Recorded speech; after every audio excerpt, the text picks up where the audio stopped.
Shalom, selamat pagi. Kami menyambut Bapak, Ibu, dan Saudara sekalian dimanapun Anda berada yang telah bergabung bersama kami. Allah memanggil setiap kita umatnya untuk masuk dalam hadiratnya yang kudus dengan penuh sukacita dan sorak-sorai. Sebab Tuhan telah mencurahkan berkat-Nya bagi Bapak, Ibu, dan Saudara sekalian. Selamat beribadah, Tuhan Yesus memberkati.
Shalom jemaat yang dikasihi Tuhan, mari bangkit berdiri.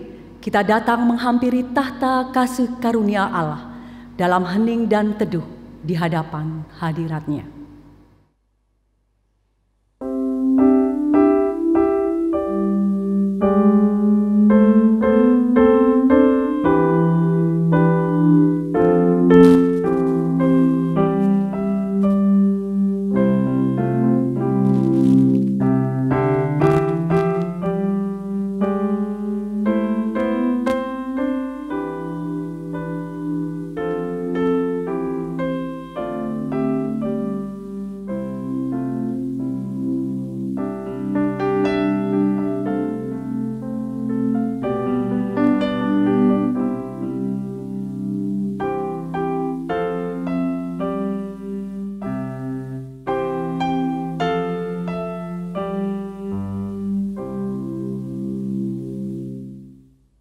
Pertolongan kita adalah dalam nama Tuhan yang menciptakan langit dan bumi.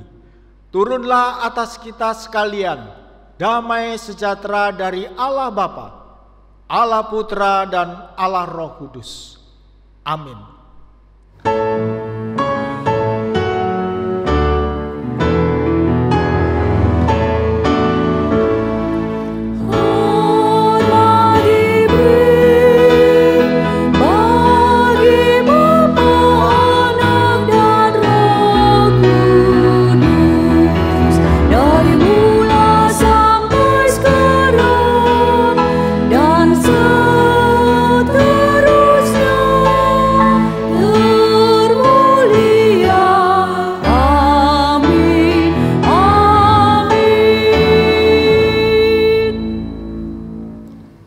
Orang yang mengasihi Tuhan, bencilah kejahatan. Dia yang memelihara nyawa orang-orang yang dikasihinya akan melepaskan mereka dari tangan orang-orang fasik. Terang sudah terbit bagi orang benar dan sukacita bagi orang-orang yang tulus hati. Bersukacitalah karena Tuhan, hai orang-orang benar, dan nyanyikanlah syukur bagi namanya yang kudus. Kepada Tuhan, hai penghuni surgawi, kepada Tuhan sajalah kemuliaan dan kekuatan. Berilah kepada Tuhan kemuliaan namanya. Sujudlah kepada Tuhan dengan berhiaskan kekudusan.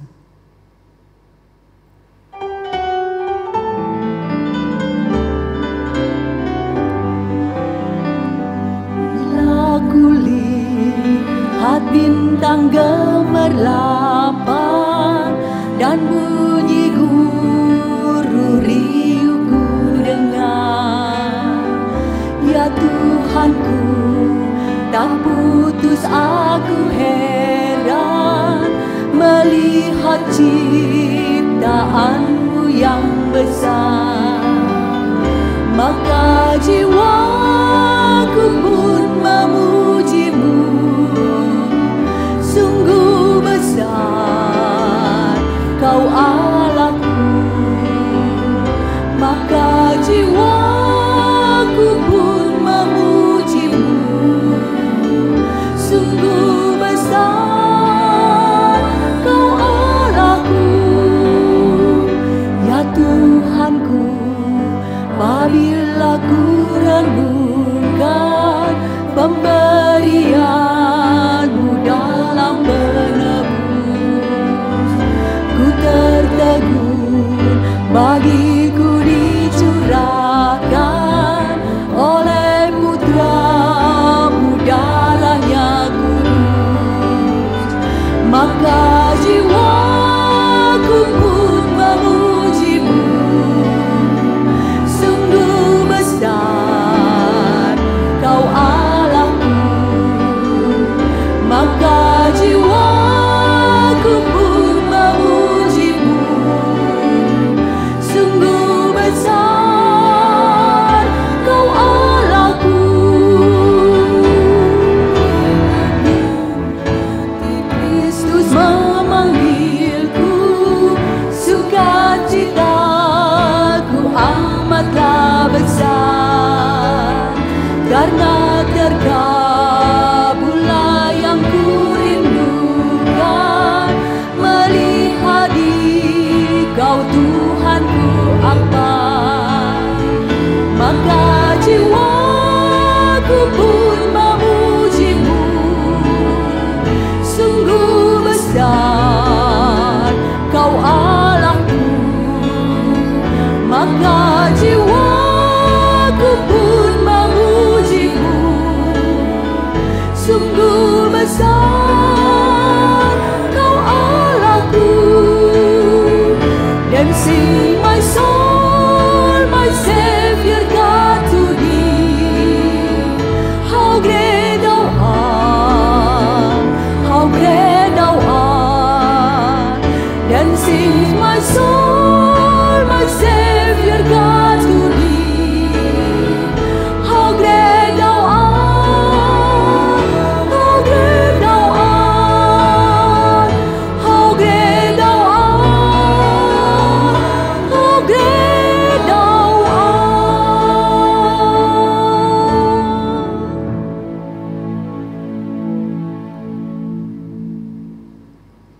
Bapa Surgawi, Engkau Allah yang perkasa, Engkau Allah pencipta alam semesta.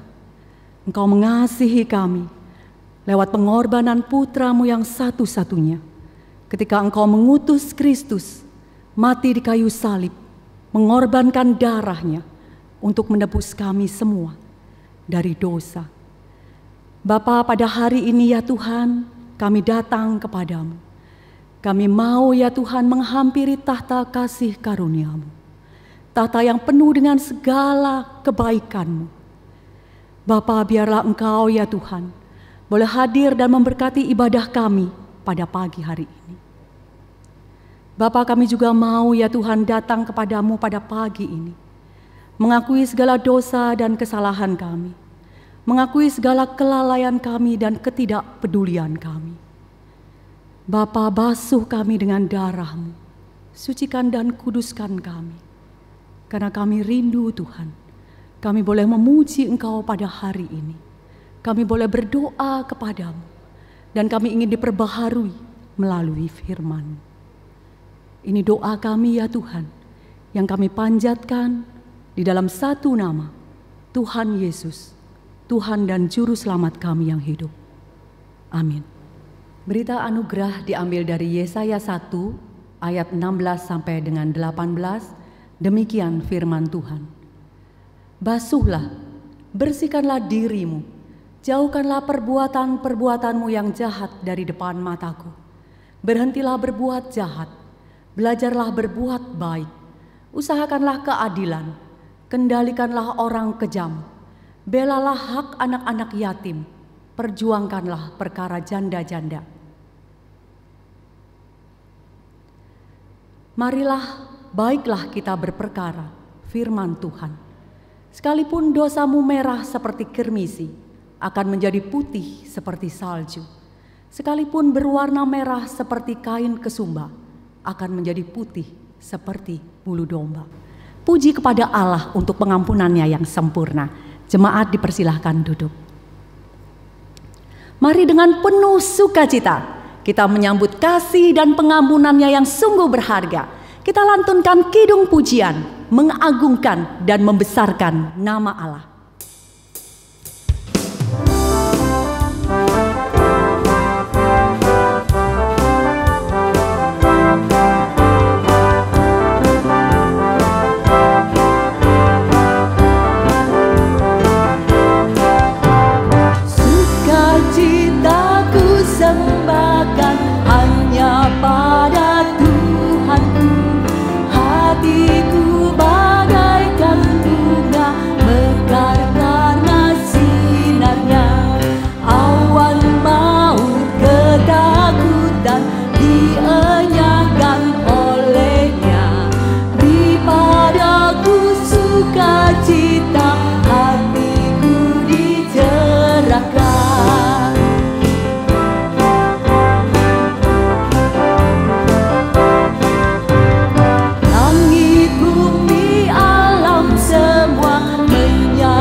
Yesus berkata, "Marilah kepadaku semua yang letih lesu dan berbeban berat. Aku akan memberi kelegaan kepadamu." Ia Allah yang kuat, Allah yang perkasa, El Shaddai. Mari dengan penuh keberanian kita berkata dalam iman, "Ku tak perlu takut lagi, tiada bimbang, tak perlu susah dan cemas, karena Allah El Shaddai bersamamu, besertaku dalam menapaki siarah kehidupan di bumi ini."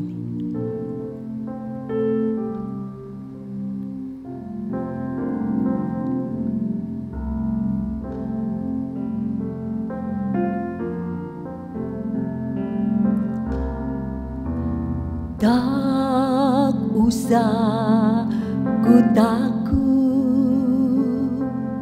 Allah menjagaku. Tak usah ku bimbang, Yesus peliharaku. Tak usah ku susah, Roh Kudus hiburku. Tak usah ku cemas,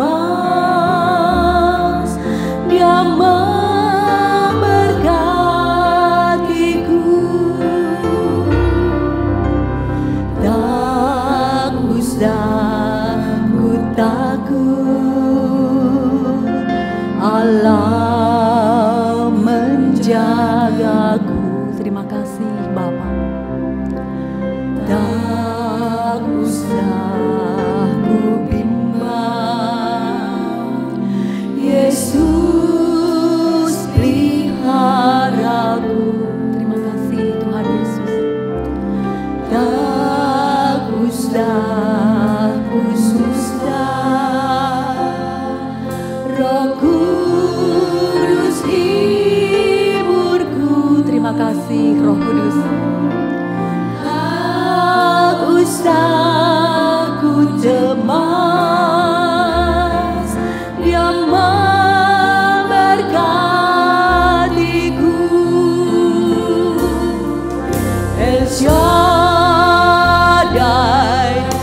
El Shaddai,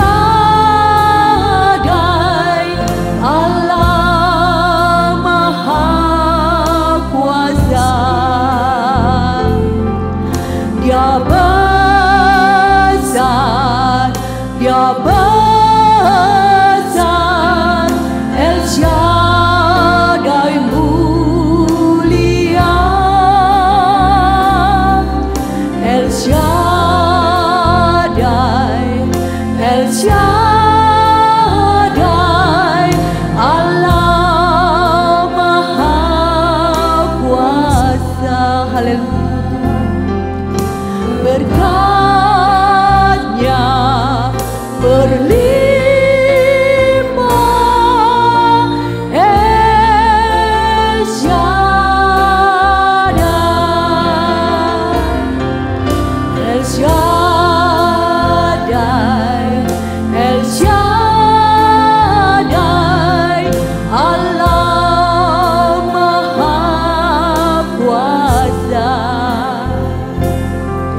Dia besar, Dia besar, El Shaddai mulia, El Shaddai, El Shaddai, Allah Maha Kuasa. Berkatnya melimpah, El Shaddai. Berkatnya melimpah,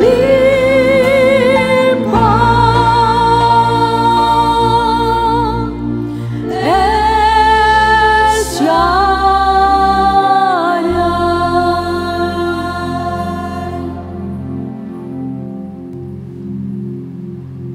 Jemaat yang dikasihi Tuhan, jikalau hari ini ada beban yang berat, mendesak dan menyesakkan hati dan pikiranmu, mari ambil waktu, katakan kepada Yesus,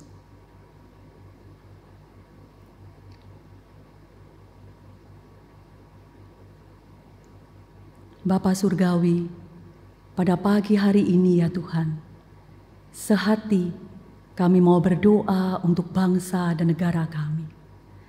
Tuhan, turunkanlah rahmat-Mu, hikmat dan bijaksana-Mu kepada pemerintah bangsa kami, kepada pemerintah di pusat, pemerintah di daerah dan kota-kota, bahkan sampai di pelosok-pelosok. Tuhan, biarlah pemerintah Tuhan boleh mendistribusikan vaksin COVID-19 ini dengan segera. Mereka pun bisa ya Tuhan membagikannya kepada seluruh rakyat, sebanyak-banyaknya masyarakat di Indonesia ini. Tuhan, Kau menyertai ya Tuhan pemulihan daerah-daerah yang terkena bencana. Engkau juga menyertai dan memberikan pimpinan-Mu untuk program-program pemulihan perekonomian negeri ini ya Tuhan, pasca pandemi ini. Bapa, sehati kami juga mau berdoa untuk gereja-Mu Tuhan.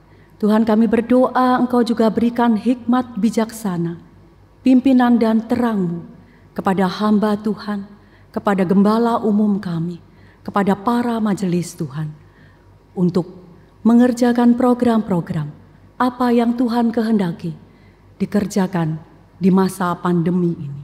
Tuhan, kami berdoa, biarlah hikmat daripada Engkau ya Tuhan, di dalam gereja Tuhan, mempersiapkan untuk kebaktian terbatas onsite. Bapa, kami juga berdoa ya Tuhan pada saat ini, secara khusus bagi jemaat-Mu yang bergumul ya Tuhan di dalam masalah keuangan dan perekonomian. Kami berdoa Tuhan, Engkau ulurkan tangan kasih-Mu. Tuhan, berikan hikmat dan terang-Mu. Kami percaya Tuhan, Engkau Allah yang berbicara. Engkau Allah yang tidak menahan-nahan berkat-Mu. Tuhan, tunjukkan jalan-Mu kepada anak-anak-Mu yang sedang bergumul di dalam sakit penyakit. Tuhan, biarlah bilur-bilur-Mu Tuhan boleh membawa kesembuhan. Biarlah damai sejahtera-Mu yang melampaui segala akal limpah Tuhan bagi seluruh anak-anak. Terima kasih Bapa. Inilah doa sembahyang kami. Kami membawa seluruh doa dan permohonan kami sesuai dengan doa yang diajarkan Tuhan Yesus. Bapa kami yang di surga, dikuduskanlah nama-Mu, datanglah kerajaan-Mu, jadilah kehendak-Mu, di bumi seperti di surga. Berikanlah kami pada hari ini makanan kami yang secukupnya, dan ampunilah kami akan kesalahan kami, seperti kami juga mengampuni orang yang bersalah kepada kami. Dan janganlah membawa kami ke dalam pencobaan, tetapi lepaskanlah kami daripada yang jahat. Karena Engkaulah yang empunya kerajaan, dan kuasa, dan kemuliaan, sampai selama-lamanya. Amin. Dengan tetap berdiri, mari kembali kita mengikrarkan pengakuan iman dan percaya kita. Aku percaya kepada Allah, Bapa yang Maha Kuasa, Khalik langit dan bumi, dan kepada Yesus Kristus, anaknya yang tunggal Tuhan kita, yang dikandung dari Roh Kudus, lahir dari anak darah Maria, yang menderita sengsara di bawah pemerintahan Pontius Pilatus, disalibkan, mati dan dikuburkan, turun ke dalam kerajaan maut, pada hari yang ketiga, bangkit pula dari antara orang mati, naik ke surga, duduk di sebelah kanan Allah, Bapa yang Maha Kuasa, dan dari sana Ia akan datang untuk menghakimi orang yang hidup dan yang mati. Aku percaya kepada Roh Kudus, gereja yang kudus dan am, persekutuan orang kudus, pengampunan dosa, kebangkitan tubuh, dan hidup yang kekal. Amin. Jemaat dipersilahkan duduk.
Firman Allah hidup dan kuat, lebih tajam daripada pedang bermata dua manapun. Firman-Nya adalah kebenaran yang menyelamatkan dan memberikan hidup bagi mereka yang mentaatinya. Mari menyambut firman Tuhan yang akan beritakan dengan hati terbuka untuk senantiasa bersedia diperbaharui.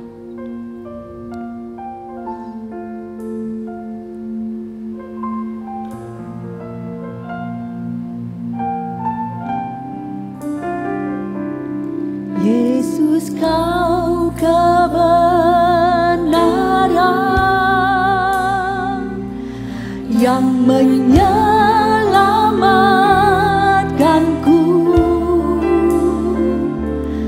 Kau memberikanku hidup dan pengharapan.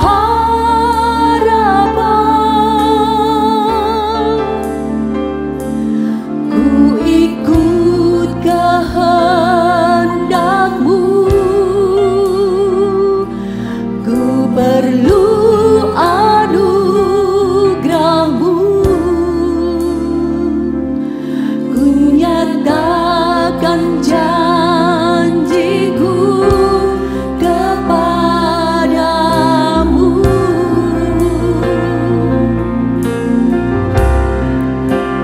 Kalau ku hidup bagimu, hatiku tetap menyembah-Mu. Dunia tak bisa menjauhkanku dari kasih-Mu.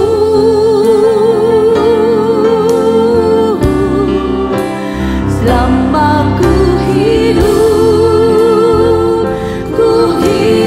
bagimu, mataku tetap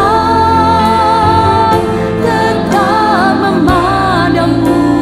Dunia tak bisa menjauhkanku dari kasih-Mu.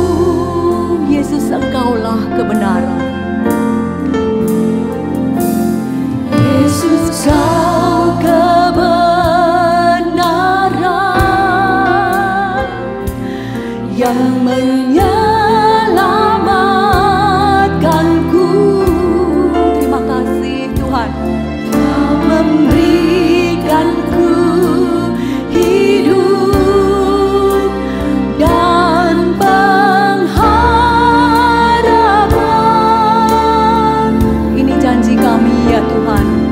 Ku ikut kehendak-Mu, ku perlu anugerah-Mu. Ku nyatakan janjiku kepadamu.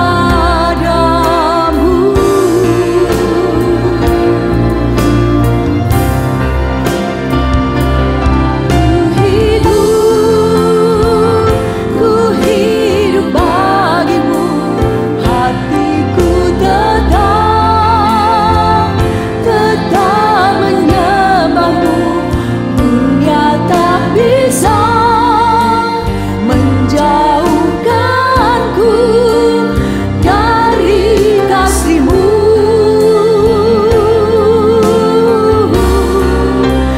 Selama ku hidup bagimu, mataku tetap memandang-Mu. Dunia tak bisa menjauhkanku dari kasih-Mu. Dunia tak bisa menjauhkanku. Dunia tak bisa menjauhkanku dari kasih-Mu.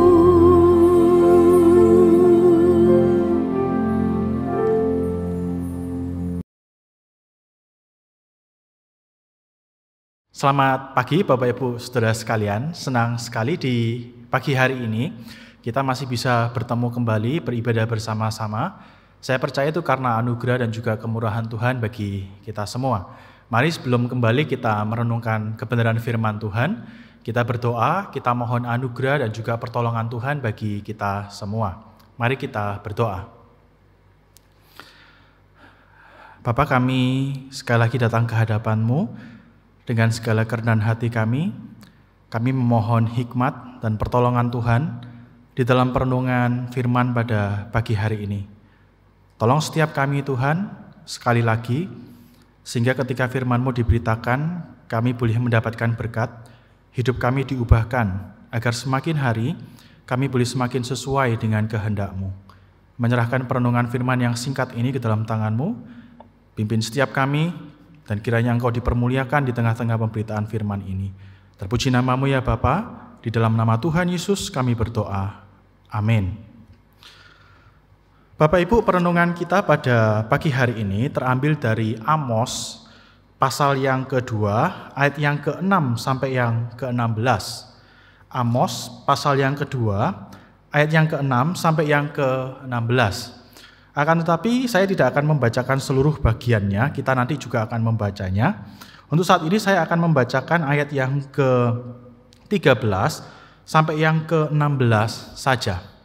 Ayat yang ke-13 sampai yang ke-16 saja. Sambil nanti kita juga akan tetap melihat bagian-bagian sebelumnya. Begini bunyi firman Tuhan, Amos pasal 2 ayat yang ke-13 sampai yang ke-16. Sesungguhnya aku akan mengguncangkan tempat kamu berpijak, seperti goncangan kereta yang syarat dengan berkas gandum. Orang cepat tidak mungkin lagi melarikan diri, orang kuat tidak dapat menggunakan kekuatannya, dan pahlawan tidak dapat melarikan diri. Pemegang panah tidak dapat bertahan, orang yang cepat kaki tidak akan terluput, dan penunggang kuda tidak dapat meluputkan diri. Juga orang yang berhati berani di antara para pahlawan akan melarikan diri dengan telanjang pada hari itu. Demikianlah firman Tuhan. Amin. Bapak Ibu Saudara sekalian, ketika saya membaca seluruh kitab Amos, dan kemudian saya mencoba menempatkan diri saya sebagai orang Israel pada masa itu, maka harus diakui Bapak Ibu bahwa Amos ini adalah seorang nabi yang bagi kebanyakan orang Israel pada masa itu adalah seorang nabi yang menjengkelkan begitu ya. Bagi kebanyakan orang Israel pada masa itu, Amos ini adalah nabi yang mungkin akan membuat hati mereka menjadi panas. Kenapa bisa begitu Bapak Ibu? Ada dua alasan. Yang pertama begini, Amos ini adalah seorang nabi yang berasal dari Yehuda. Dia dikatakan berasal dari Tekoa. Tekoa itu berasal dari Israel Selatan, wilayah kerajaan Yehuda. Dengan demikian Bapak Ibu, Amos ini bukanlah seorang asli Israel, tetapi dia seorang yang berasal dari Yehuda dan kemudian melayani di Israel. Nah, apa pentingnya ini? Pentingnya begini Bapak Ibu. Kalau kita membaca di dalam kitab Raja-Raja, di sana kita menemukan bahwa pada masa Rehabeam, anak dari Salomo, kerajaan Israel itu terpecah menjadi dua, Israel Utara dan Israel Selatan. Nah, sesudah perpecahan itu terjadi Bapak Ibu, kedua negara ini, kedua kerajaan ini yang sebenarnya merupakan saudara, ternyata berubah menjadi musuh bebuyutan. Nah, Amos jelas bukan seorang yang disukai oleh orang Israel, karena dia merupakan orang yang berasal dari kerajaan lain, dan kerajaan ini merupakan musuh bebuyutan dari kerajaan Israel. Nah, alasan yang kedua kenapa orang Israel tidak suka dengan Amos, karena begini Bapak Ibu, Amos ini meskipun dia melayani di Israel, tetapi dia justru banyak berbicara melawan bangsa Israel. Amos banyak berbicara secara negatif tentang bangsa Israel. Bapak Ibu, kalau kita membaca di dalam Amos pasal yang pertama, di sana Amos itu mulai dengan menubuatkan tentang penghakiman Allah atas bangsa-bangsa lain, termasuk juga atas bangsa Yehuda. Bapak Ibu, sampai di sana kalau saya menjadi orang Israel, ketika Amos menubuatkan penghakiman atas lawan-lawan bangsa Israel, saya itu akan bilang sama Amos begini, Amos, good, begitu ya. Saya akan senang dengan orang yang seperti itu. Tapi masalahnya Bapak Ibu, sejak pasal 2 ayat yang ke-6 sampai nanti bagian akhir, ternyata Amos itu terus-menerus bicara mengenai kejahatan yang terjadi di dalam Israel. Amos berbicara melawan kerajaan Israel, bahkan di bagian akhirnya dia itu Bapak Ibu menubuatkan tentang penghakiman yang akan Allah lakukan kepada bangsa Israel. Dengan kata lain Bapak Ibu, ternyata sebagian besar kitab Amos ini berisi nubuatan bukan melawan bangsa lain, tetapi justru melawan bangsa Israel. Saya yakin Bapak Ibu orang Israel yang tadinya bilang good, pasti sekarang berubah jadi nyut, begitu ya. Pasti mereka itu jengkel, makanya tidak heran kalau Bapak Ibu baca di pasal yang ke-7, di sana Amos itu sempat diusir dari wilayah Israel. Tetapi Bapak Ibu, kenapa Amos perlu berbicara secara keras kepada bangsa Israel? Kenapa dia perlu menubuatkan hal-hal yang begitu tajam terhadap bangsa Israel? Bapak Ibu, bagian yang kita baca tadi mulai ayat yang ke-6 ternyata memberitahu kita begini. Ada dua masalah utama yang terjadi di tengah-tengah bangsa Israel. Nah, apa saja yang terjadi di sana? Yang pertama begini Bapak Ibu. Ternyata di tengah-tengah bangsa Israel terjadi ketidakadilan sosial di mana-mana. Masalah utama yang terjadi di tengah bangsa Israel yang membuat Amos itu akhirnya harus berbicara secara keras tentang mereka adalah begini, terjadi ketidakadilan secara sosial di mana-mana di dalam bangsa Israel, di kerajaan Israel. Nah Bapak Ibu, di ayat yang ke-6 sampai yang ke-8, Amos itu menyebutkan beberapa contoh ketidakadilan sosial yang terjadi di sana. Kalau kita baca misalnya mulai ayat yang ke-6 bagian C, yang pertama dikatakan begini Bapak Ibu. Oleh karena mereka menjual orang benar karena uang, dan orang miskin karena sepasang kasut. Bapak Ibu, ketidakadilan yang pertama yang terjadi itu begini. Ternyata ada orang-orang benar atau orang-orang miskin yang dijual karena hutang mereka. Nah Bapak Ibu, sampai di sini sebenarnya tidak ada yang salah. Pada masa itu menjual seseorang yang berhutang kepada kita dan kemudian orang itu tidak lagi sanggup membayar hutangnya kepada kita, itu adalah hal yang wajar dilakukan. Bapak Ibu, satu contoh yang jelas misalnya di dalam Matius pasal yang ke-18.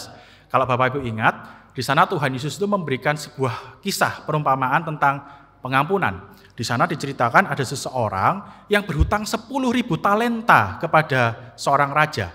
Nah itu hutang yang sangat besar dan tidak mungkin terbayar. Ketika orang itu tidak sanggup lagi membayar, Bapak Ibu baca yang dilakukan oleh raja itu begini. Orang yang berhutang itu beserta keluarganya dan semua miliknya itu dijual oleh raja tersebut. Pada masa itu Bapak Ibu menjual orang yang berhutang kepada kita dan orang itu tidak lagi sanggup untuk membayar hutangnya kepada kita, itu adalah hal yang wajar dilakukan. Problemnya Bapak Ibu yang terjadi di kerajaan Israel begini, orang yang dijual ini hutangnya itu jumlahnya itu sangat kecil, bahkan bisa terbayar. Amos katakan begini, bahwa orang yang dijual ini, orang benar ini dijual karena uang. Kata ini juga bisa diterjemahkan sebagai perak. Jadi orang ini dijual bukan karena sesuatu benda yang berharga, tapi karena sesuatu hal yang sebenarnya itu tidak terlalu berharga, tidak seberharga emas. Bahkan ada orang-orang miskin yang dijual itu karena sepasang kasut, sebuah benda yang harganya itu sangat murah. Bapak Ibu, menjual orang karena orang itu tidak mampu membayar hutangnya adalah hal yang wajar dilakukan. Tetapi menjual orang ketika hutangnya itu sangat kecil bahkan bisa dibayar, itu adalah sebuah kejahatan yang besar di hadapan Tuhan. Dan ini yang terjadi di tengah-tengah bangsa Israel. Hal yang kedua Bapak Ibu yang terjadi di tengah-tengah bangsa Israel, bentuk ketidakadilan sosial yang terjadi, di ayat yang ke-7 dikatakan begini, mereka menginjak-injak kepala orang lemah ke dalam debu dan membelokkan jalan orang sengsara. Bapak Ibu, hal yang kedua yang terjadi di tengah-tengah bangsa Israel begini, ternyata ada orang-orang yang punya kuasa, orang-orang yang punya uang, orang-orang ini Bapak Ibu memanipulasi hukum untuk kepentingan mereka, memanipulasi hukum untuk keuntungan mereka. Orang-orang ini Bapak Ibu, orang-orang yang kaya, orang-orang yang punya kuasa ini, ternyata memperalat para pelaku hukum, orang-orang yang berat di dalam bidang hukum, khususnya para hakim, supaya apa? Supaya mereka ini Bapak Ibu memenangkan mereka, orang-orang yang kaya dan berkuasa tadi, dan dengan jalan demikian mereka itu merendahkan dan menindas orang-orang yang lemah. Dan ini adalah sesuatu yang jahat Bapak Ibu. Ini adalah sebuah kejahatan yang serius di mata Tuhan.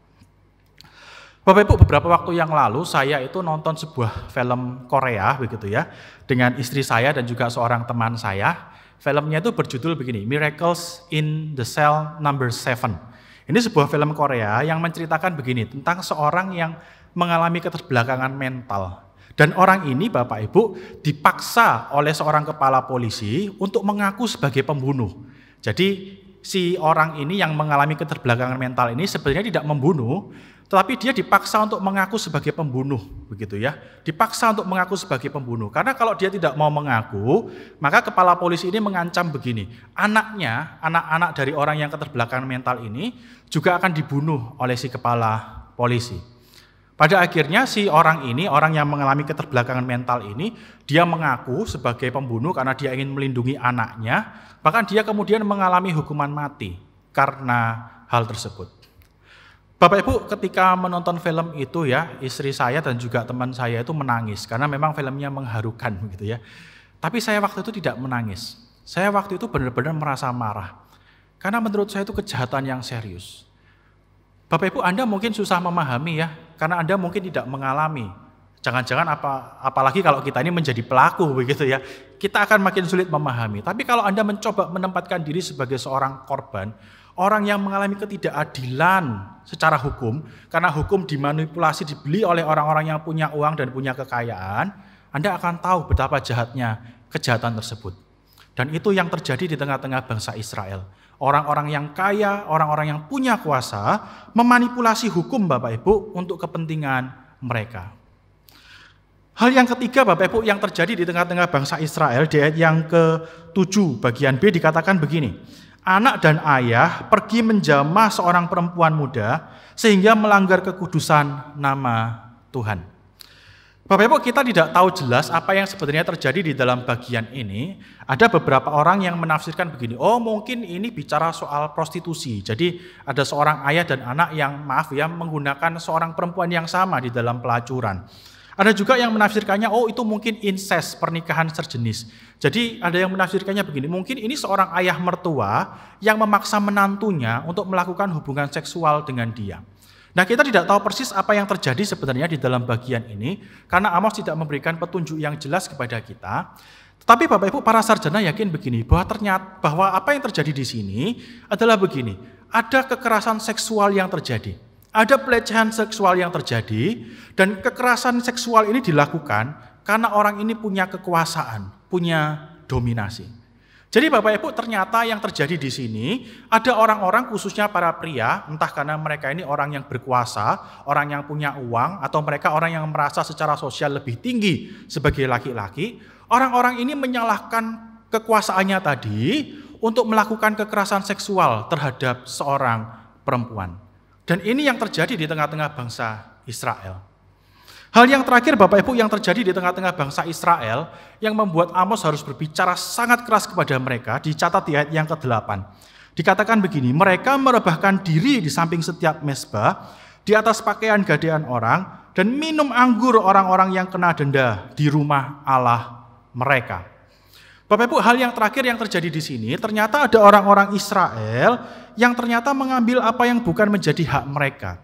Sekali lagi, orang-orang ini orang yang punya power, orang-orang yang punya kuasa, tapi mereka mengambil apa yang sebenarnya bukan menjadi milik mereka. Ada yang mengambil pakaian orang miskin, padahal Alkitab mencatat di dalam Taurat bahwa pakaian orang miskin ini adalah sesuatu yang tidak boleh diambil dari orang miskin. Kemudian juga dikatakan ada yang menggunakan powernya itu untuk mengambil anggur yang sebenarnya itu bukan milik mereka. Bapak Ibu, 4 hal yang terjadi di tengah-tengah bangsa Israel.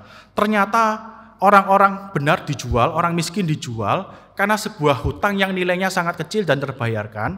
Kemudian ada orang-orang yang memanipulasi hukum untuk kepentingan orang yang kaya dan berkuasa. Kemudian ada kekerasan seksual yang terjadi karena orang-orang yang melakukannya itu punya power, punya kuasa untuk melakukannya. Dan yang terakhir ada orang-orang yang menggunakan kekuasaannya untuk mengambil apa yang bukan menjadi milik mereka.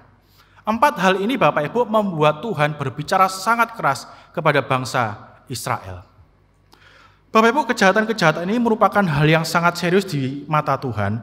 Karena begini Bapak Ibu, yang melakukannya itu ternyata orang-orang yang seharusnya menghadirkan keadilan kepada masyarakat.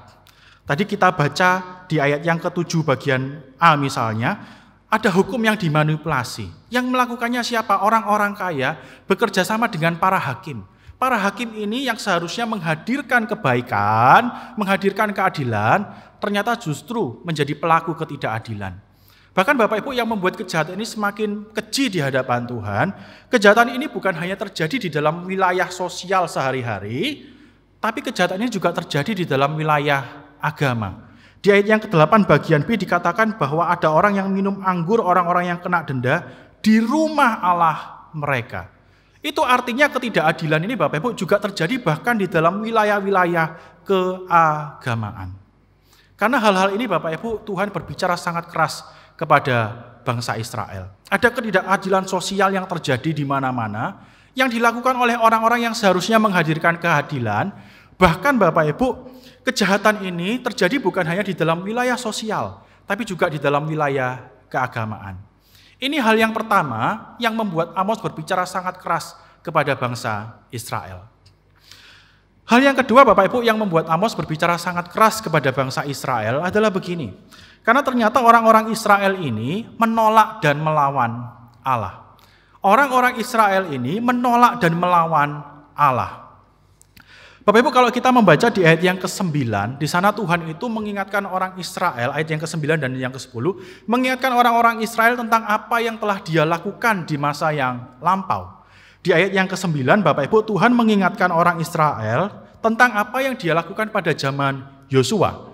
Di masa itu Bapak Ibu, Tuhan itu memimpin orang Israel sehingga mereka bisa menang melawan orang-orang asli yang tinggal di dalam wilayah Kanaan. Padahal orang-orang yang ada di sana merupakan orang-orang yang sebenarnya jauh lebih kuat dan lebih hebat dari mereka.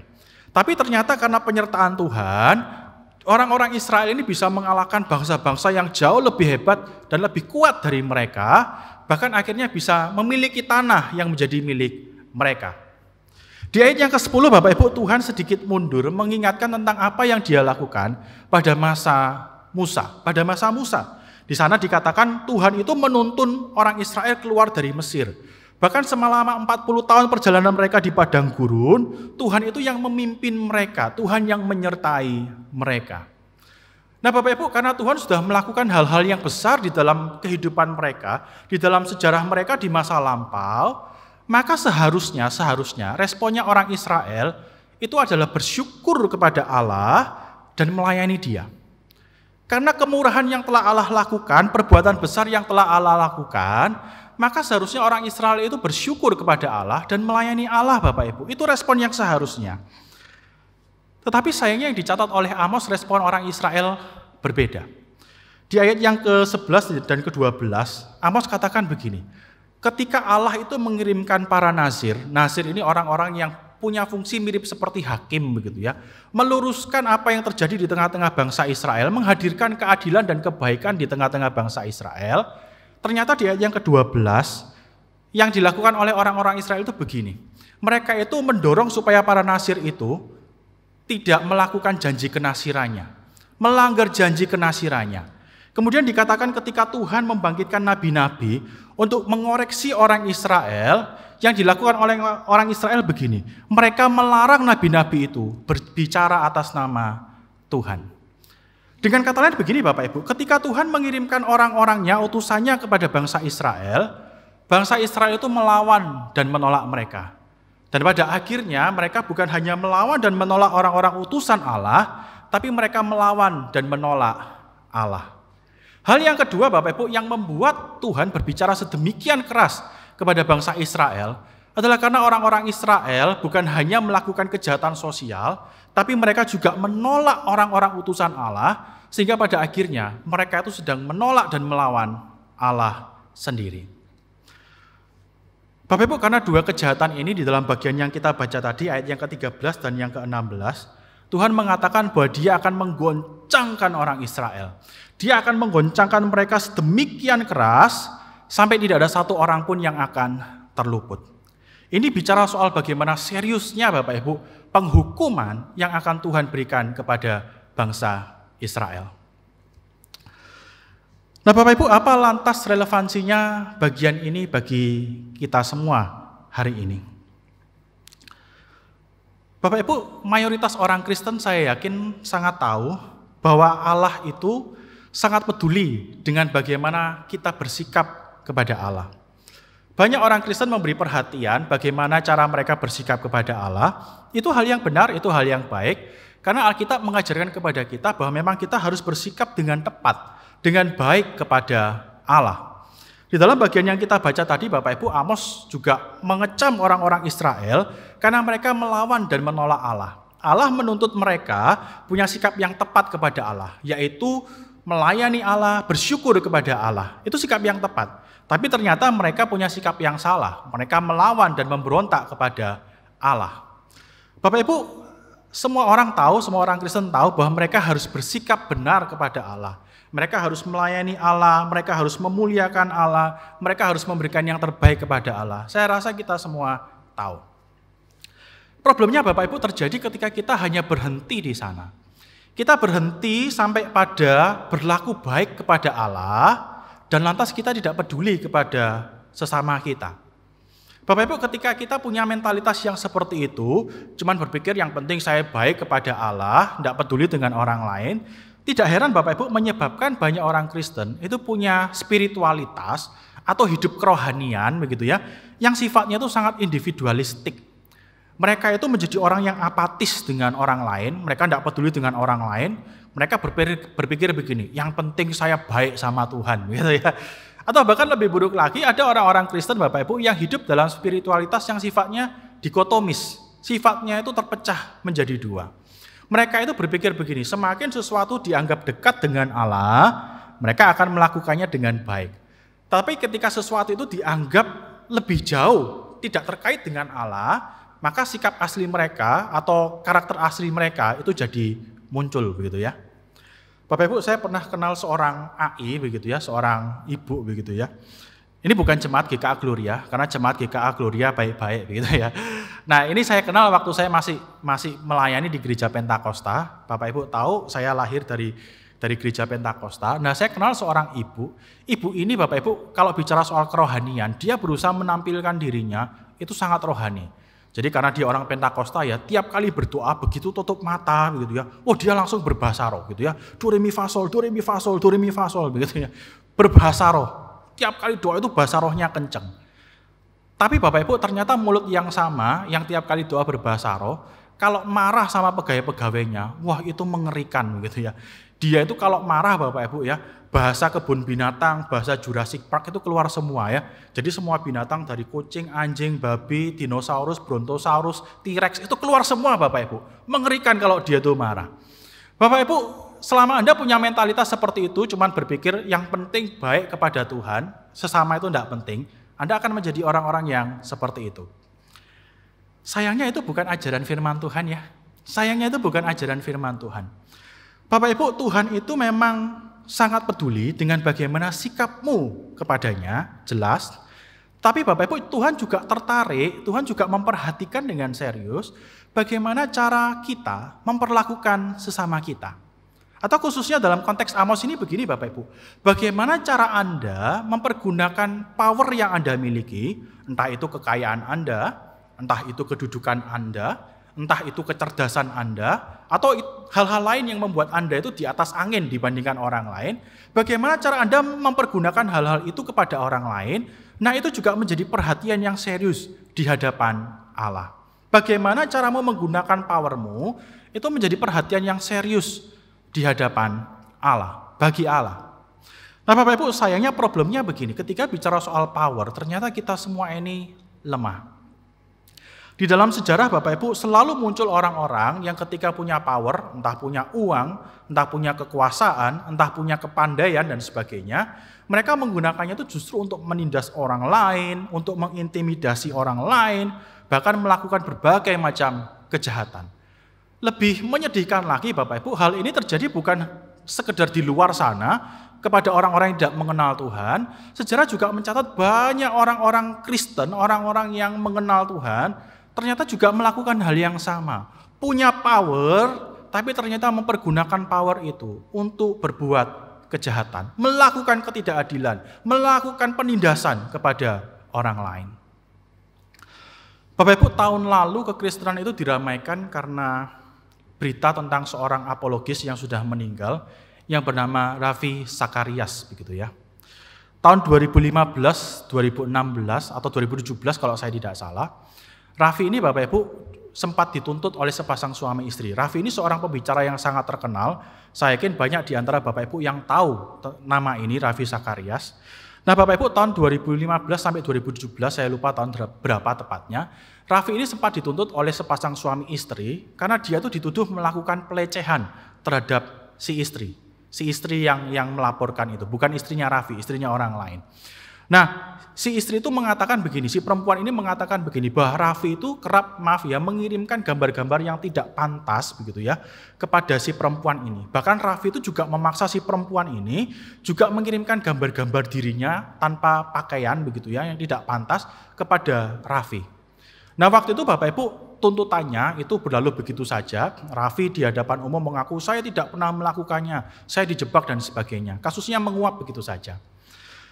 Tahun lalu Raffi ini meninggal, Bapak Ibu, Raffi Sakarias meninggal, dan kemudian orang-orang itu memunculkan kembali kasus lama ini, bahkan sebuah kasus yang lain juga dimunculkan. Jadi ada beberapa orang itu yang menuduh begini, bahwa Raffi ini, dia ini punya sebuah panti pijat di daerah Atlanta, Georgia sana. Nah, Raffi ini ternyata dituduh melakukan pelecehan seksual kepada para terapis yang ada di panti pijat yang dia miliki. Nah, Bapak Ibu, ketika isu ini di blow up, dimunculkan, pihak pelayanannya Raffi Sakarias International Ministry itu akhirnya melakukan penyelidikan dan pada akhirnya ditemukan bahwa Raffi ini memang seorang predator seksual. Dia seorang yang populer, dia banyak bicara di mana-mana, di forum Kristen di mana-mana, tapi sangat menyedihkan pada akhirnya diketahui bahwa dia adalah seorang predator seksual. Kasus yang menimpa seorang suami istri itu, banyak orang yakin bahwa Raffi memang melakukannya. Bahkan bukan hanya itu Bapak Ibu, Raffi ini ternyata kerap menggunakan power yang dia miliki sebagai seorang yang punya duit, punya popularitas untuk menekan korbannya. Jadi dia itu memaksa korbannya untuk melayani nafsu seksualnya. Bahkan bukan hanya itu Bapak Ibu, dia juga menekan para korbannya itu Bapak Ibu supaya tidak mengaku, jangan sampai mengaku atas segala perbuatan kejahatan yang dilakukan oleh Raffi. Bapak Ibu, ketika saya membaca, saya sangat sedih, hati saya hancur. Dia orang yang cukup populer begitu ya, banyak berdampak, tapi ternyata dia juga seorang yang sangat jahat, menggunakan power yang dia miliki untuk melakukan kejahatan seksual, menggunakan power yang dia miliki untuk membungkam para korban agar tidak melaporkan kejahatannya. Bapak Ibu, saya tidak ingin bicara soal nasib akhirnya keselamatannya, itu urusannya Tuhan, begitu ya. Tetapi Raffi ini mengingatkan kita semua Bapak Ibu bahwa kita semua lemah dengan kekuasaan. Kita harus hati-hati dengan yang namanya kekuasaan. Di dalam sejarah ada banyak orang yang ketika memiliki kekuasaan dalam berbagai bentuk, entah itu kekayaan, entah itu kedudukan, entah itu popularitas, entah itu status sosial yang tinggi dan sebagainya, begitu ya. Ternyata justru menggunakannya untuk melakukan kejahatan. Dan Bapak Ibu, sama seperti yang terjadi di Israel, Allah itu sangat membenci penyalahgunaan kekuasaan untuk kejahatan. Allah sangat membenci hal itu Bapak Ibu. Bapak Ibu ingat baik-baik apa yang kita lakukan dengan power yang kita miliki kepada sesama kita. Itu merupakan hal yang penting di hadapan Tuhan. Bapak Ibu, Allah itu memberikan kita power bukan untuk melakukan kejahatan. Allah memberikan power kepada kita, tujuannya itu untuk menghadirkan keadilan, kedamaian, dan kebaikan. Problemnya Bapak Ibu, sekali lagi kita semua lemah. Sehingga power yang seharusnya kita miliki untuk menghadirkan kebaikan, kita lakukan sama seperti orang Israel. Kita gunakan untuk menindas orang lain, mengeksploitasi orang lain, melakukan berbagai-bagai kejahatan kepada orang lain. Karena itulah Bapak Ibu, kita perlu sangat berhati-hati ketika kita berurusan dengan power dan bagaimana kita menggunakannya kepada sesama kita. Lantas bagaimana sebenarnya kita harus mempergunakan berbagai kelebihan, berbagai power yang kita miliki itu. Bapak Ibu, menurut saya tidak ada contoh yang lebih baik dari Tuhan Yesus sendiri. Tuhan Yesus ini seorang yang punya power yang sangat tinggi. Ketika dia ada di dunia, Paulus katakan begini, dia itu tetap sebagai Allah, yang tetap dalam rupa Allah. Yesus ketika ada di dunia, dia tidak pernah berhenti menjadi Allah. Dia itu tetap menjadi Allah. Dia 100% Allah, dia 100% manusia. Tetapi Bapak Ibu, ketika dia ada di dunia, meskipun dia punya power yang paling tinggi sebagai Allah, dia tidak pernah menggunakan powernya itu untuk menekan orang lain, mengintimidasi orang lain, atau melakukan kejahatan kepada orang lain. Bapak Ibu, ketika satu kota menolak Tuhan Yesus itu tidak pernah bilang begini, lihatan ya nanti ya, lihatan kamu ya, kamu menolak gua ya, nanti tak kirim malaikat untuk ngetaki kamu satu-satu. Tuhan Yesus tidak pernah bilang begitu. Yang pernah terjadi itu para murid yang marah begitu ya, bilang sama Tuhan, Tuhan apakah perlu kami minta api turun dari langit menghukum mereka? Apakah Tuhan Yesus bilang, oh good, enggak. Tuhan Yesus tidak bilang seperti itu. Tuhan Yesus malah memarahi mereka, menghadik mereka, karena pemikiran mereka seperti itu. Bapak Ibu, kalau kita membaca Injil baik-baik, kita bisa menemukan Yesus ini ketika dia punya power, dia tidak menggunakannya untuk mengintimidasi orang lain. Yang dia lakukan, dia justru menggunakan power yang dia miliki, statusnya sebagai Allah itu tadi, kelebihan-kelebihannya sebagai Allah, untuk melayani orang lain, untuk mengasihi orang lain. Sehingga Bapak Ibu, kalau Anda memang benar-benar mau menjadi pengikut Yesus, orang-orang yang mau hidup dan bersikap seperti Yesus, maka mulai sekarang Bapak Ibu gunakan setiap kelebihan yang Allah berikan kepada Anda, entah itu kekayaanmu, entah itu kedudukanmu yang tinggi, status sosialmu yang tinggi, entah itu kecerdasanmu, entah itu hal-hal yang lain yang Tuhan berikan kepadamu, gunakan itu Bapak Ibu dengan kasih. Gunakan itu untuk melayani orang lain.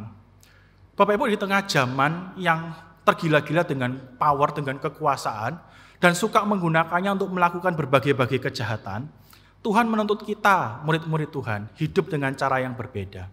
Kita boleh punya power, kita boleh punya kekayaan, boleh punya status sosial yang tinggi, tapi jangan sampai kita hidup sama seperti orang yang tidak mengenal Allah, yang menggunakannya untuk kejahatan. Hiduplah seperti Kristus, yang menggunakan apa yang kita miliki, berbagai kelebihan yang kita miliki, untuk mengasihi, melayani orang lain, menghadirkan kebaikan bagi hidup orang lain. Itu cara hidupnya murid Kristus. Bapak Ibu, ketika saya mempersiapkan khotbah ini, perhatian saya itu tertuju pada seorang yang bernama Sheal Sakawaire, begitu ya. Sheal Sakawaire ini seorang yang mungkin Bapak Ibu tidak kenal, begitu ya. Saya juga awalnya tidak mengenal orang ini, siapa si Sheal ini. Nah, tapi ketika saya membaca kisahnya, saya sangat tersentuh dengan orang ini. Sheal ini seorang yang berasal dari Nigeria, Bapak Ibu. Dia merupakan CEO dari sebuah perusahaan. Jadi dia seorang yang sebenarnya punya power ya, dia punya kekayaan, dia juga punya status sosial yang tinggi. Apa yang luar biasa Bapak Ibu, si Sheal ini punya satu kebiasaan yang unik. Kebiasaannya begini, dia itu setiap 1 minggu sekali, dia akan pergi ke rumah sakit. Tujuannya apa? Dia akan mencari orang-orang yang ada di rumah sakit yang sudah sembuh, tapi tidak mampu membayar tagihan rumah sakitnya. Bapak Ibu di Nigeria, Bapak Ibu tahu Nigeria bukan negara yang maju begitu ya. Sehingga ada banyak orang itu bergumul dengan masalah kesehatan, bagaimana membiayai pengobatan mereka. Nah, si Sheal ini menggunakan kekayaan yang dia miliki, dia pergi ke rumah sakit, dia cari orang-orang yang sudah sembuh tapi tidak bisa bayar gitu ya. Dan dia lunasi hutang orang tersebut. Ada satu cerita yang saya baca, ada orang yang sudah sembuh tapi sampai 2 bulan dia belum bisa keluar dari rumah sakit Bapak Ibu. Kenapa? Ya karena dia belum bisa melunasi tagihan rumah sakitnya. Si Sheal ini datang dan dia membayar lunas tagihan orang tersebut. Apa yang luar biasa Bapak Ibu, Sheal melakukannya tanpa pernah mau diketahui. Orang-orang akhirnya mengetahui karena dia sudah terlalu sering melakukannya begitu ya. Tapi Sheal melakukannya itu secara diam-diam. Dia bahkan berkata begini, setiap kali dia melakukannya, melunasi hutang seseorang, hutang rumah sakit seseorang, dia itu langsung pergi. Dia tidak mau orang itu mengenal siapa dia. Pada akhirnya dia memang dikenal begitu ya. Karena dia sudah terlalu banyak melakukannya. Apa yang membuat saya tersentuh Bapak Ibu? Si Sheal ini adalah seorang anak Tuhan. Dan apa motivasi yang membuat dia melakukannya? Dia katakan begini, saya mau melakukannya karena saya mencintai Tuhan. Bapak Ibu, orang-orang Kristen seharusnya menjadi orang-orang yang seperti itu. Menggunakan apa yang dia miliki bukan untuk melakukan kejahatan, tapi justru untuk melakukan kebaikan, menghadirkan kebaikan bagi orang lain. Bapak Ibu, kita mungkin tidak harus seperti Sheal ya, yang bayari utang rumah sakitnya orang begitu ya. Mungkin uang kita tidak sebanyak itu, tapi mungkin Anda punya hal-hal lain yang Anda bisa gunakan untuk menghadirkan kebaikan bagi orang lain. Apapun itu Bapak Ibu, ketika Allah mempercayakannya kepada kita, lakukan itu untuk menghadirkan kebaikan orang lain, untuk mengasihi dan melayani orang lain. Bapak Ibu, sekali lagi kita hidup di tengah zaman yang rusak, zaman yang tidak benar begitu ya, yang tergila-gila dengan kekuasaan dan lantas mempergunakan kekuasaan itu untuk menindas, menekan orang lain, melakukan berbagai macam kejahatan dengan kekuasaan itu, dengan power itu. Tapi Bapak Ibu, hari ini kita diingatkan bahwa ternyata Tuhan itu peduli bukan hanya dengan cara kita bersikap kepada Tuhan. Tuhan juga peduli bagaimana cara kita bersikap kepada orang lain. Khususnya bagaimana cara kita itu mempergunakan power-power yang kita miliki itu loh, untuk memperlakukan orang lain. Bapak Ibu, Tuhan peduli dengan bagaimana caramu bersikap kepada Tuhan. Tapi Tuhan juga peduli dengan bagaimana caramu sebagai majikan memperlakukan pembantu-pembantumu. Tuhan peduli dengan bagaimana sikapmu kepada Tuhan. Tapi Tuhan juga peduli dengan bagaimana caramu sebagai atasan memperlakukan karyawan dan bawahanmu. Bapak Ibu, Tuhan itu peduli dengan bagaimana caramu memperlakukan Tuhan, sikapmu kepada Tuhan. Tapi ingatlah, Tuhan juga peduli dengan bagaimana apakah kekayaan yang Tuhan percayakan kepada Anda itu Anda gunakan untuk kebaikan atau untuk menjahati orang lain. Tuhan juga peduli dengan hal itu. Nah, karena itu Bapak Ibu, sekali lagi di tengah zaman yang tergila-gila dengan kekuasaan dan suka menggunakannya untuk kejahatan, kita dituntut untuk punya cara hidup yang berbeda. Gunakan setiap power yang Tuhan berikan kepada kita. Entah itu kekayaanmu, entah itu kecerdasanmu, entah itu status sosialmu, entah itu apapun yang membuatmu di atas angin begitu ya. Gunakan itu bukan untuk kejahatan, tapi sama seperti Kristus, gunakan itu untuk mengasihi orang lain, untuk melayani orang lain, dan untuk menghadirkan kebaikan bagi orang lain. Mari kita tundukkan kepala.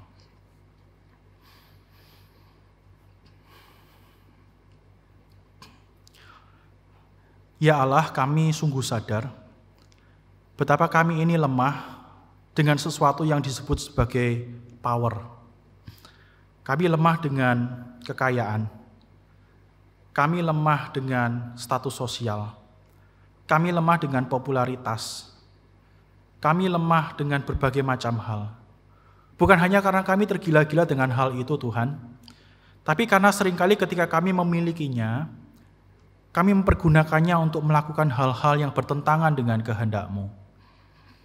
Hari ini kami bersyukur Engkau mengingatkan kami bahwa Engkau bukan hanya peduli tentang bagaimana sikap kami kepada Engkau, tapi Engkau juga memperhatikan dengan seksama, dengan serius, bagaimana cara kami mempergunakan apa yang ada di tangan kami untuk kebaikan orang lain. Ampuni kami Tuhan, ketika kami mempergunakan apa yang ada di tangan kami untuk menindas orang lain, untuk berbuat kejahatan kepada orang lain, untuk menekan orang lain, untuk membuat hidup orang lain menjadi rusak. Tuhan, ampuni kami, ampuni kami. Dan kiranya Engkau menolong kami hari ini, agar kami menuruti teladan Kristus, yang mempergunakan power yang Dia miliki itu untuk mengasihi, untuk melayani, dan untuk menghadirkan kebaikan bagi orang lain. Roh Kudus, tolong kami yang lemah. Kiranya kebenaran firman yang disampaikan pada pagi hari ini sungguh-sungguh mengubah kehidupan kami. Sehingga di tengah zaman yang tidak benar ini, kami boleh didapati hidup sebagai orang-orang yang benar, yang menampilkan dan menghadirkan Allah kepada orang-orang di sekeliling kami. Terpuji nama-Mu ya Bapa, dengar doa kami. Di dalam nama Tuhan Yesus kami berdoa. Amin. Tuhan memberkati. Selamat pagi jemaat Tuhan yang saya kasih dalam Tuhan Yesus. Salam sejahtera untuk kita sekalian. Pagi ini saya mewakili majelis dan hamba Tuhan GKA Gloria menyampaikan dua pengumuman yang penting. Yang pertama tentang kebaktian kenaikan Tuhan Yesus ke surga. Kebaktian ini akan diadakan pada hari Kamis tanggal 13 Mei 2021 jam 9 pagi hanya satu kali. Khotbah akan disampaikan dalam bahasa Indonesia dan diterjemahkan dalam bahasa Mandarin. Jemaat dapat mengikuti kebaktian ini melalui YouTube GKA Gloria atau link yang akan dibagikan kepada jemaat. Yang kedua tentang kebaktian emeritasi Pendeta Alex Lim. Sebagaimana yang telah diatur dalam tata dasar GKA Gloria, hamba Tuhan yang telah melayani 25 tahun atau yang telah berusia 65 tahun, maka ia mendapatkan penghargaan gereja untuk diemeritasi. Sehubungan Pendeta Alex Lim telah melayani Tuhan di GKA Gloria selama 30 tahun dengan setia dan telah mencapai usia 65 tahun, maka majelis GKA Gloria akan mengadakan kebaktian emeritasi untuk Pendeta Alex Lim sebagai wujud penghargaan. Kebaktian emeritasi ini akan diadakan pada hari Kamis 13 Mei 2021 jam 10.30 pagi atau 30 menit setelah kebaktian kenaikan Tuhan Yesus ke surga selesai. Jemaat dapat mengikuti kebaktian emeritasi ini melalui YouTube GKA Gloria atau link yang akan dibagikan. Perlu kami tambahkan, setelah diemeritasi, majelis tetap mengundang Pendeta Alex Lim untuk melayani di Gloria Pacar sampai 31 Oktober 2021. Demikian pengumuman dari gereja. Kami mohon jemaat boleh mendoakan dan juga ikut di dalam kedua kebaktian ini. Terima kasih, Tuhan memberkati kita.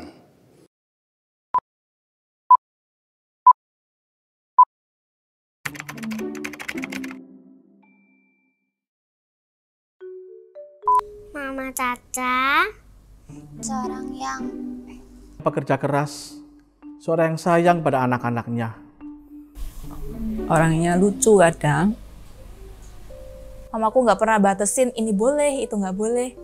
Beliau adalah seorang wanita yang sangat bertanggung jawab dan berusaha keras untuk memastikan keluarganya bisa mandi.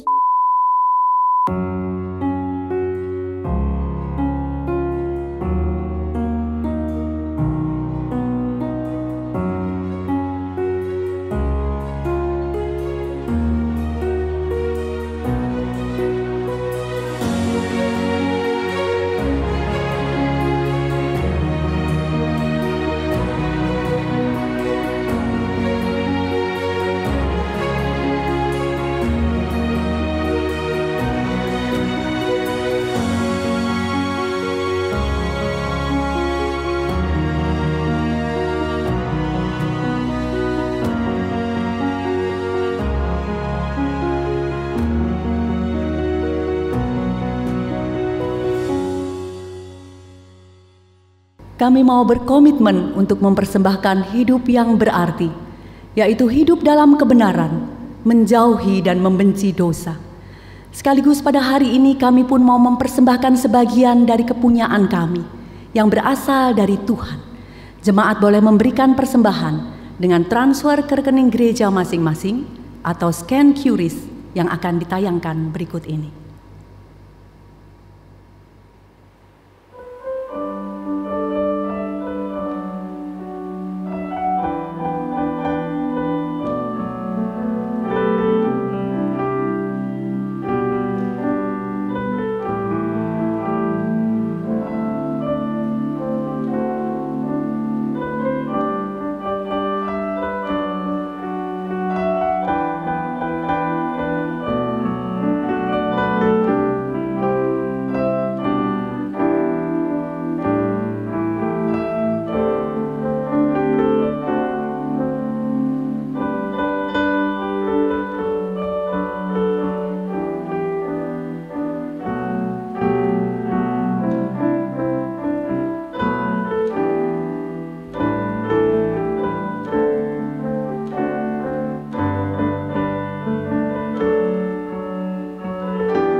Mari jemaat bangkit berdiri, kita akan pujikan hidupku yang berarti.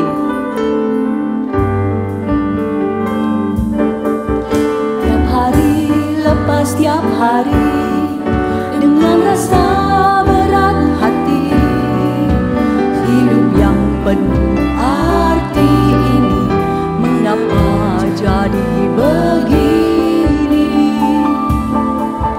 Marilah kita berdiri menghadapi hidup ini, kuasa dan tujuan hidup ini dari iman dan kasih.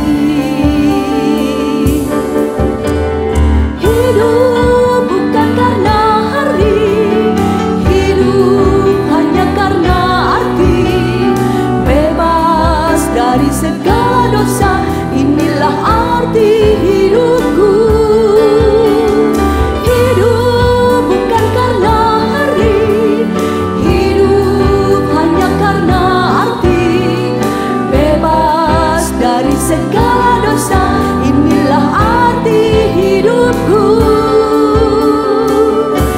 arti hidupku. Hidup bukan karena hari, hidup hanya karena arti. Bebas dari segala dosa, inilah arti hidupku. Hidup bukan karena hari, hidup hanya karena arti. Bebas dari segala dosa, inilah arti hidupku.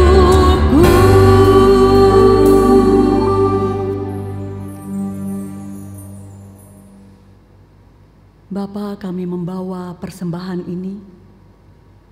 Tuhan sucikan dan kuduskan.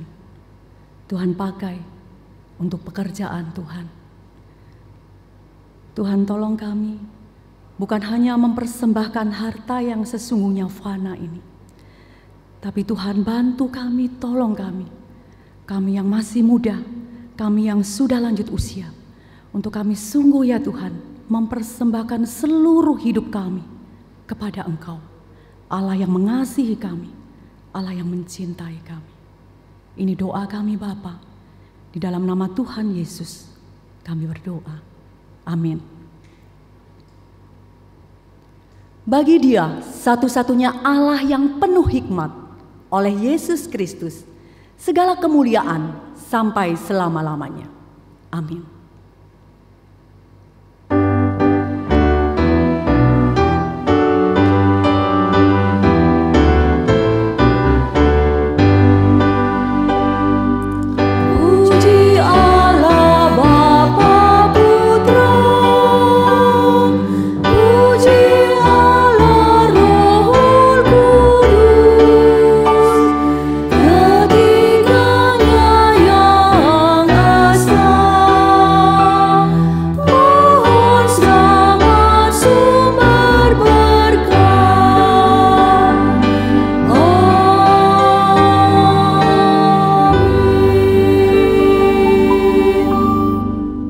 Mari Bapak, Ibu, dan Saudara sekalian, kita akan mengakhiri ibadah pada pagi ini. Kita akan menerima berkat dari Tuhan. Kasih dari Allah Bapa, anugerah dari Tuhan kami Yesus Kristus, kekuatan pertolongan dari Allah Roh Kudus, menyertai setiap kita, mulai sekarang dan sampai selama-lamanya. Amin.